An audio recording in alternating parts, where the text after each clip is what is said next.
What is up, everybody? Welcome back to my YouTube channel. I hope you're doing all right. Today I'm going to be talking to you guys about some of the biggest differences that I noticed between attending university in America, specifically in Texas, and attending university in Italy, specifically in Padova. So there are like 5 main differences that I've noticed between American universities and Italian universities. I get asked questions about attending university in Italy all the time, and I just felt like it would be easy to make a quick like FAQ type video where we just discuss some things that I noticed that are different between the two. This is not supposed to be like a persuasive video. I'm not trying to tell you that Italian university is better than American universities or vice versa. This is literally just me speaking from personal experience. I attended university in America. I went to Texas State for 2-3 years, and then right now I am currently attending university in Italy at the University of Padova. And yeah, so I'm not trying to persuade you to go anywhere in particular. I'm just gonna lay out things that I've noticed personally that I think should influence your decision on where you decide to study. First thing that I want to talk to you guys about is how classes are structured in American universities versus in Italian universities. When I went to Texas State, my classes were massive. I was sitting in lecture halls that had upwards of 200 students in them at one time. Very impersonal. I felt like I never really got to know my professors, and my professors really never got to know me. It felt like I would just go, sit, stare at a PowerPoint for an hour and a half, and then go home. It was very much like clean, cut, and dry. I didn't particularly like it. Whereas in Italy, at the University of Padova, where I go right now, classes are tiny. I sit in a small lecture hall. There's never more than like 30 students on a very busy day, max 15 to 20 students, just because there are some students who decide to be non-attenders, but that's a whole different point to make. And it feels a lot more personal because I can actually speak face-to-face with my professors. I know my professors' names and they know my names. I can email them, I can call them, I can visit them in office hours. And it just feels a lot more welcoming in an Italian university than in an American university. The professors are also much nicer from what I've experienced. There are obviously bad apples, but they're not all bad. So, also, another point about classes, I guess this kind of like trickles into also like schoolwork. In American universities, obviously if you're going to university right now, you know that there are projects, there are assignments due, there are midterms, and then there are your final exams. And there's a bunch of like little things that you do throughout the year that influence your final grade. It is not like that in Italy. In Italy, you go to class, you typically don't have any assignments, any projects or anything like that that influence your final grade. Throughout the whole semester, you're just going to lectures and you're listening to the professor and you're taking notes, and then you have one final exam at the end of the semester. That final exam takes up your whole grade, so that is 100% of your final grade. I have experienced in most of my classes here in Italy, most professors will give you the option to write a short like review on an academic paper. You can do a group project, or you can have some sort of like presentation. They will give you an opportunity to get maybe like max 1 to 3 extra points on the final exam, but for the most part, what you get on the exam is your final grade, and there's no real way to influence it with coursework throughout the semester. So kind of piggybacking off of that last point with the assignments throughout the semester and things like that, the grading system for universities in America and universities in Italy are completely different.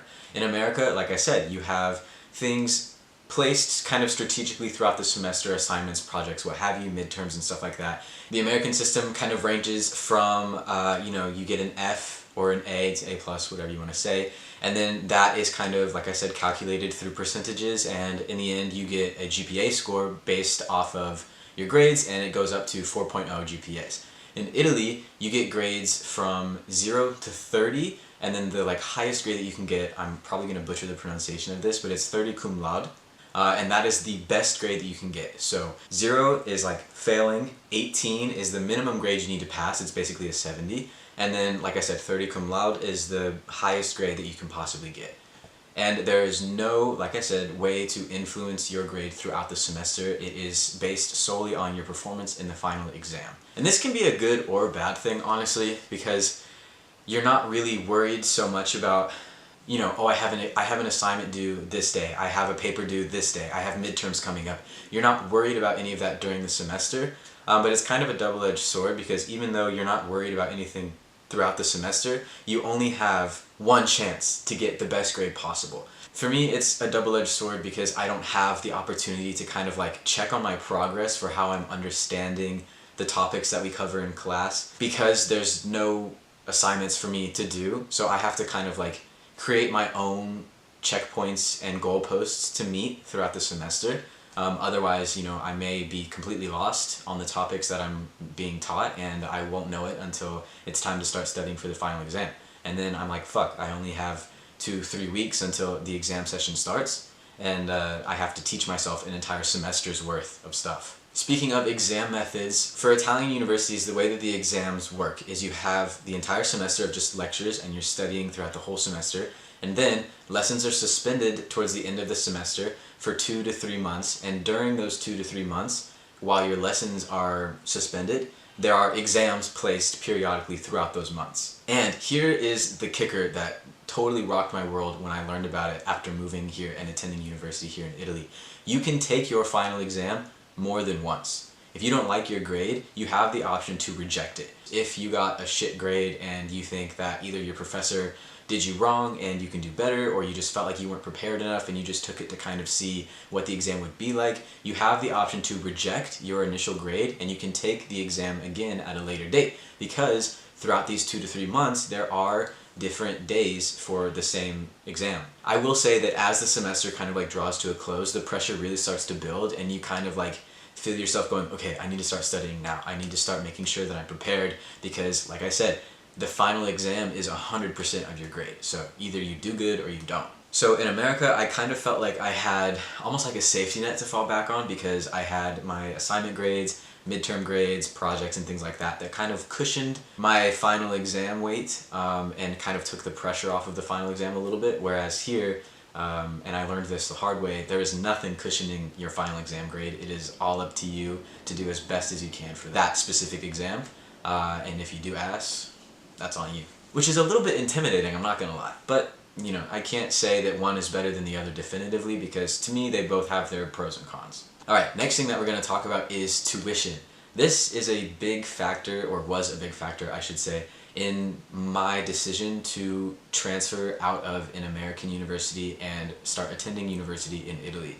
I was attending, like I said, Texas State University, which is a pretty big university, and it is not cheap to go there. When I was attending Texas State, I was paying upwards of $12,000 to $15,000 a semester.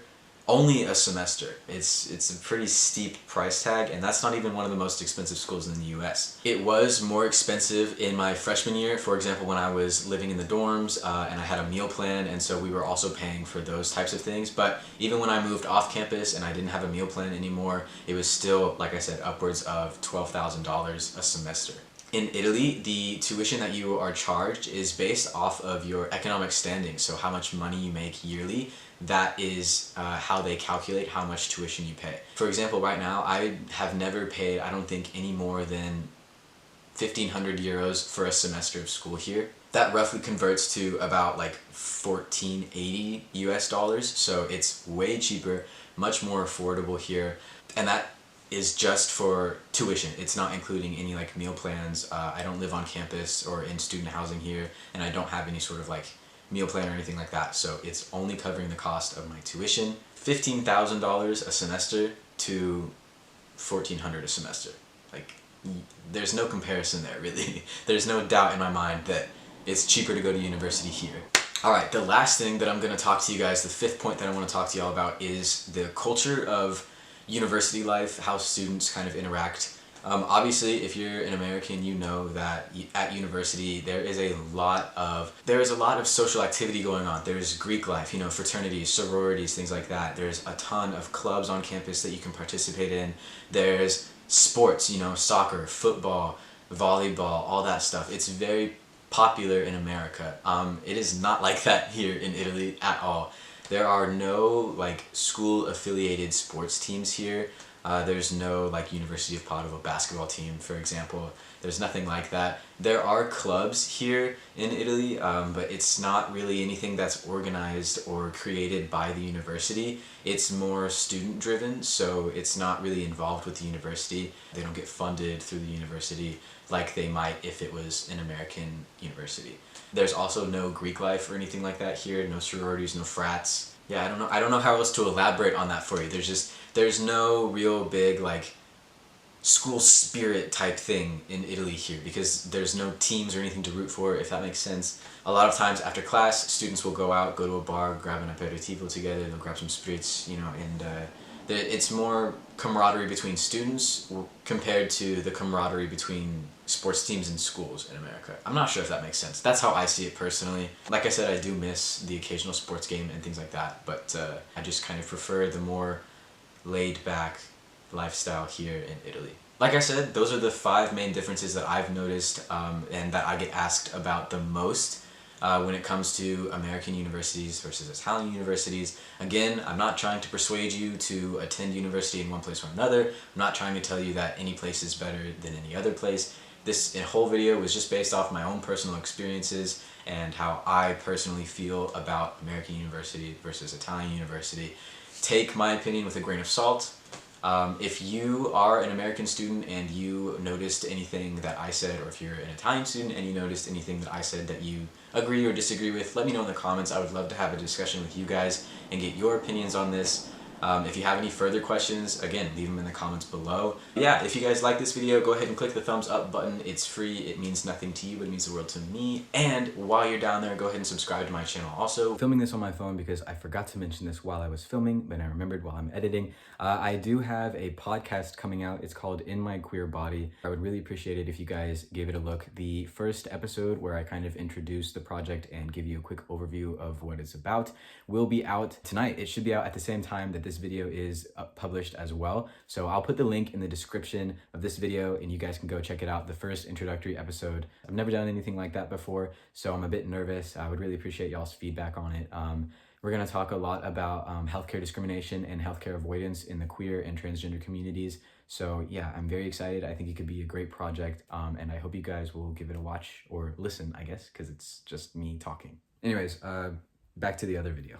I really appreciate all of you guys who stick around with me and watch all my videos. It means the world to me. You have no idea. So thank you guys so much for watching, and I will see y'all in the next one.